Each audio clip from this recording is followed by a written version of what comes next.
There's this thing that we do. It's called a podcast. And I know, yes, we're live on YouTube and we do the live show on YouTube, but that's for everybody's benefit. So you get to see us, you get to talk to us, and you get to hear the show later on iTunes or Stitcher or wherever you're listening to this from. And there's a recent patent troll, a company called Personal Audio, that tried to make the word podcasting and the entire podcasting thing there, which what we do, say, hey, you owe us royalties because we came up with that thing. No. A federal court just recently confirmed that these patent trolls don't control the entire idea of podcasting. Apparently, back in 2012, the company called Personal Audio, which I just mentioned, received a patent for the system for disseminating media content representing episodes in a serialized sequence, effectively claiming that it invented the idea of podcasting 16 years earlier, back in 1996. They set out filing legal claims against Adam Carolla, CBS, CNN, demanding payment for allegedly infringing on this podcasting patent, quote unquote. CBS actually lost this legal challenge to the patent claim, and Adam Carolla set out to court for it with Personal Audio. Now, in an attempt to stop all this trolling by this company, the Electronic Frontier Foundation petitioned the U.S. Patent and Trademark Office back in 2013, pointing out that if you believe that in Personal Audio's assertion that it came up with podcasting patent in 1996, the company was already years late to the podcasting party. Now, here's where it gets a little dicey. According to the EFF, pointed to a 3-year high-profile example of pre-1996 podcasting Geek of the Week, a recorded talk show from a tech expert, author Carl Moland, which began in 1993 and managed to garner more than 100,000 listeners, despite the slow and sparse internet connections at the time. The Canadian Broadcasting Corporation's year-long trial of internet radio broadcasts, which began in December of 1993, and CNN's online news episodes that predate Personal Audio's supposed invention of podcasting. So if you want to go that way, you're not going to win. So basically, the federal judges have said, no, this is not a thing. However, with all this good news, there's still that little bit of bad news that goes with it. The EFF cautions that the celebrations could be short-lived, as the Personal Audio can still ask the Supreme Court to hear the case. So if the Supreme Court decides to hear the case, then they could rule in their favor. However, if they decide not to hear the case, they could just say, hey, the lower court's ruling stands, and they'll be done. And then this whole business model will be shut down. So podcasters like myself and so many others out there won't be having to pay a fee to do podcasting.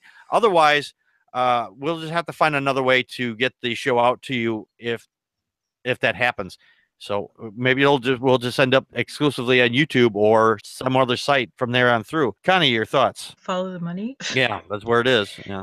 Claimed to invent the idea in 1996. Hashtag DeLorean and flux capacitor. No.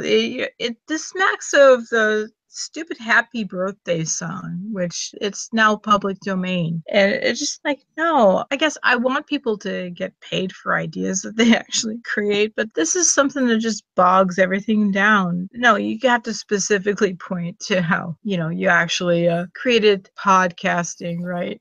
Exactly. This is just so bizarre. The fact is that there's some people out there, they're always looking for a free handout one way or the other. Well, I guess as far as the Supreme Court appeal, I guess the flavor of the Supreme Court might determine how this might go in the era of Trump and the business models and stuff. They have not brought this to the Supreme Court yet, so that may still be in the works. We don't know. Maybe they'll decide, maybe this has cost us too much money as it is, and there's a good chance we could lose, so we may not even do it. But they might be that spiteful, though. They might at that. This is spite. This is nothing short of spite. Yeah. Oh, that's for sure. That's for sure. Tom, thank you for joining us. What are your thoughts? Two things, actually. First off, if you remember several years ago, the biggest thing in tech was buying patents. Yes. These companies would go out and buy all the patents from everywhere, buy them on the cheap, and then they'd go around suing anyone who violated those patents. And most of the patents were pretty generic ideas, but because because they own the patents. In fact, Microsoft and Apple, as a way to avoid getting sued, went around buying everybody else's patents. Yeah. But it was just a way for these companies to sue big companies like Apple and Microsoft for,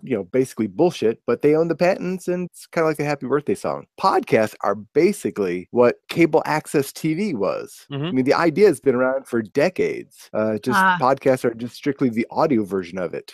They had serialized shows way back in the early 80s and 70s and such. The fact is that the format change shouldn't mean anything. You could say that every show is a podcast. It was just a podcast with video. Technically, if you wanted to, I could take this show and I could put it into a video format, upload it someplace, and it would go out as a video podcast or a vlog or whatever. So the fact is that they think that if you put things in a certain order, that makes it a podcast, and they get a patent on that. Well, that's bullshit. Well, they probably figured they're just going to go after the big fish. Yeah. And blackmail some money out of them. Yeah. Well, the big fish eat the little fish eventually, Well, I don't think they were going to worry about getting the few dollars out of you. They want to go after, however much they can get from Adam Carolla or, the huge podcasts. Right. No, but that's what I'm saying is that if they go after these bigger fish, okay, you got to look at it like this.